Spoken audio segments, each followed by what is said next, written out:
Bonsoir à tous, vous m'entendez? Je suis très heureuse d'être là et merci à vous d'être nombreux ce soir. Béatrice Agamemnon, ce soir, va vous décrypter ce projet métropolitain, comment il s'est construit, pourquoi il s'est construit. Donc on va rentrer dans le vif du sujet. Madame Agamemnon, pourquoi un projet métropolitain? Un projet métropolitain, c'est déjà expliquer ce que c'est une métropole, ce qu'est l'essence d'une métropole. Il ne faut pas oublier qu'en France, les métropoles concentrent 51% des richesses. Sachez que plus de 70% des brevets sont déposés dans des métropoles. Et donc, ça montre le pouvoir d'entraînement que peut avoir notre métropole. Nous sommes une métropole récente. Elle a été créée le 1er janvier 2018. Et aujourd'hui, nous avons des ambitions qu'il faut développer. Et c'est l'objet de notre projet métropolitain ce soir. Nous avons des ambitions, mais nous avons aussi un devoir, puisque nous sommes au cœur d'un bassin d'emploi et d'un bassin de vie de plus de 400 000 habitants. Ça nous donne des devoirs vis-à-vis de nos collègues, de nos voisins, des communautés de communes avoisinantes et des communautés d'agglomération avoisinantes. Mais ça nous donne aussi un pouvoir très fort d'entraînement et de rayonnement. Et c'est ça ce qui fera notre métropole demain. Et pourquoi ce projet? Pourquoi était-il si important aux yeux de tous les élus qui l'ont lancé? Alors, comme je l'ai dit tout à l'heure, notre métropole était très récente puisqu'elle a été créée qu'au 1er janvier 2018. Alors, un projet métropolitain, c'est normal, ça doit se construire quand on crée une métropole. Alors, aujourd'hui, on est dans un temps qui est un petit peu particulier puisqu'on est en fin de mandat, comme le rappelleront beaucoup de personnes. Mais par contre, le projet métropolitain montre que c'est le territoire qui est important. C'est le territoire et ce ne sont pas les échéances électorales. Et c'est pour ça qu'il faut qu'on puisse définir nos ambitions, qu'on puisse expliquer ce que l'on veut faire sur le territoire. Définir nos ambitions, ça va nous permettre aussi de montrer à nos partenaires, qu'ils soient partenaires socio-économiques, administrations, entreprises, particuliers, associations, que finalement il y a une stabilité sur ce territoire, qu'il y a une envie, et cette envie leur donnera aussi envie à elles de faire. Et donc, je pense que c'est de nature à rassurer, c'est de nature à accompagner tout un tas de projets qui sont essentiels en matière de développement économique, d'innovation, de recherche, mais aussi, il ne faut pas oublier les solidarités, la petite enfance, toutes les politiques qu'on a au niveau de la métropole. Et la métropole, c'est extrêmement important parce qu'il ne faut pas oublier que la métropole n'est pas là pour déshabiller les communes, elle est là pour accompagner les communes. Les communes, c'est la richesse de notre territoire, c'est la richesse de... Ça nous donne aussi... un cadre de vie, un environnement agréable, un environnement serein. Ça nous aide à passer la transition écologique et énergétique. Et donc, on ne peut rien faire sans les communes, toutes les communes qui composent la métropole. Et les communes, c'est aussi quelque chose qu'il faut rappeler, c'est aussi l'échelon de proximité avec nos citoyens. Et donc, c'est tout ça la métropole. Et donc, pourquoi maintenant? C'est justement pour mettre en mouvement toutes les forces vives de notre territoire pour qu'elles accompagnent notre projet. Et alors ce projet, comment vous l'avez co-construit, puisqu'on parle bien de co-construction ce soir? Alors ce projet, on l'a construit en plusieurs phases. Alors déjà avec les communes, parce que ça nous semblait important. Il faut savoir qu'au niveau communal, on a un conseiller communautaire pour 270 habitants.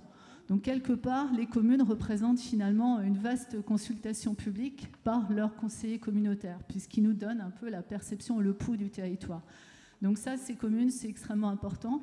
Et donc, c'est en travaillant avec l'ensemble des élus qu'on a pu définir les 3 grands axes et les 3 grandes ambitions de notre métropole qui vous seront rappelées tout à l'heure.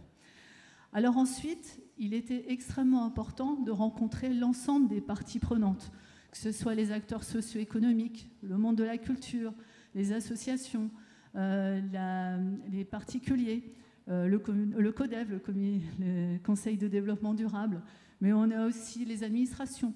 Et on a travaillé avec toutes ces personnes qu'on a rencontrées, soit au cours de petits déjeuners, et surtout au cours d'ateliers, où on a plus de 300 personnes qui se sont réunies.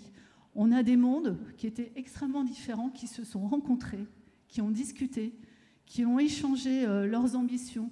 Et en fait, on s'est rendu compte, lors de ces rencontres, que finalement, il y avait une vraie envie de faire développer notre territoire. Il y avait aussi une vraie envie de faire découvrir toutes les pépites qu'on a sur notre territoire, parce qu'on en a plein des pépites. Et donc, ça nous a permis, toutes ces rencontres, finalement, de définir ce qu'étaient les chantiers du socle métropolitain qui seraient à mener et qu'on va vous présenter ce soir, mais aussi les ambitions et les manières de les mener.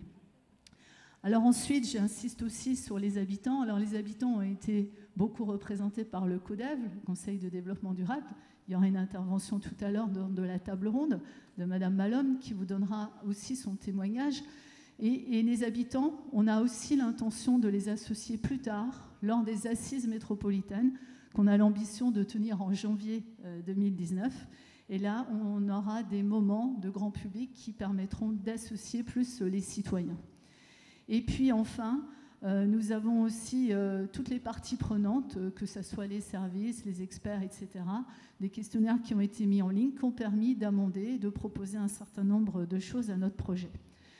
Ce que je voudrais dire, c'est que lorsqu'on a fait tous ces ateliers, on s'est vite rendu compte que l'ensemble des participants, finalement, chacun appréciait la métropole dans ce qu'il connaît, mais chacun a découvert une autre facette de la métropole et même plein d'autres facettes de la métropole au fil des ateliers.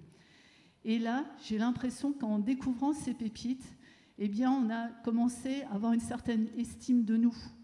La métropole, vous savez toujours qu'on dit que les Lorrains en particulier, et plus singulièrement les Mosellans et encore plus les gens de notre métropole, on est des gens quand même très modestes. Et donc, quelque part, cet exercice a fini par nous donner une certaine estime de nous. Ça, c'était très bien. Et on a passé le stade de la confiance en nous. Et maintenant, il faut qu'on s'affirme en tant que métropole pour qu'on soit reconnu par les autres. Et c'est ça aussi tout l'enjeu de ce soir. De ce soir, oui. Vous ne voulez pas nous citer les 3 ambitions que vous avez définies ? Alors, il y a 3 ambitions. La métropole des liaisons européennes, donc matérielles et immatérielles, ça vous sera présenté tout à l'heure. Une deuxième ambition qui est la métropole Arentech. Et la troisième ambition, c'est la métropole de l'écologie humaine et urbaine. Alors, je voudrais dire que, bien sûr, et j'en profite maintenant, que je n'ai pas été toute seule pour mener ce projet.